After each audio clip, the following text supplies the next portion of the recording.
The Swiss Army knife is an entire toolkit in a pocket-sized package. This little multi-tool actually dates back to 1891 with the original Swiss soldier's knife.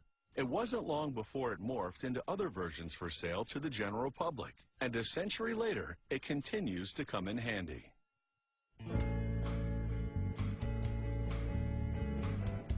Lost in the wilderness? Or are you a serious multitasker? Either way, a Swiss Army knife has tools to help you cope. Production starts with this big coil of stainless steel. Equipment pulls the steel between a press and a die.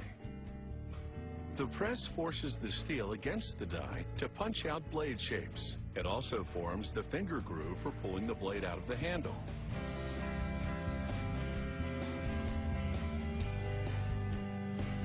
They mass-produce parts like can openers and pliers using the same technique.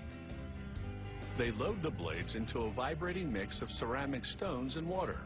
The friction polishes the steel.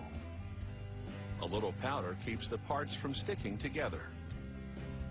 After several hours, they activate a powerful magnet to extract the parts from the vibrating mass. The process has smoothed the blades significantly, but the metal is weak and dull. So a worker arranges the blades on a mesh conveyor, which goes into an oven that exposes them to intense heat. A quick cool down follows, which toughens the steel considerably. The hardened blades now ride a carousel into a grinding station, which slims and trims them. That green liquid keeps them cool during this process. Afterwards, a computerized tool measures the blades.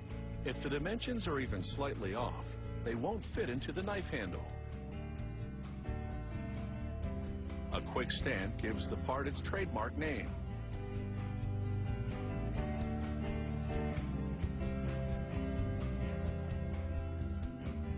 To build the Swiss Army knife, they slide everything onto brass rivets, beginning with an aluminum spacer. A flat metal spring goes on next, followed by a can opener, a screwdriver, and an awl, a punch to make holes in leather. They stack another spacer and spring on top. They tamp it down, and then slide a multi-purpose hook and a pair of scissors onto the rivets.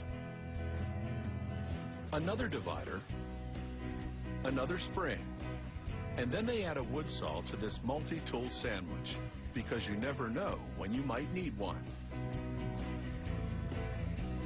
They press fit the main blade, a corkscrew, and a smaller blade onto the assembly. One final spacer, and then they secure the rivets with attachments called bushings. Incredibly, they've packed 9 tools into a bundle that's just under an inch thick. They chop off the tops of the rivets to make them flush with the bushings, and then this spinning tool flattens them. The result is a multi-pronged tool that's virtually impossible to pull apart. The blade on the Swiss Army knife is thin compared to other pocket knives to allow it to fit into the casing. They grind the cutting edge to angle it at just under 15 degrees. This makes it razor sharp, ensuring there won't be many dull moments in this blade's lifetime. They measure the angled edge with a laser to verify that it's on the mark. And now it's time for the handle. It comes in 2 parts. They sandwich the tool bundle between them and press everything together. This embeds the bushings in the handle's holes for a tight installation. Amazingly, there's still space in this Swiss Army knife for a set of tweezers and a toothpick.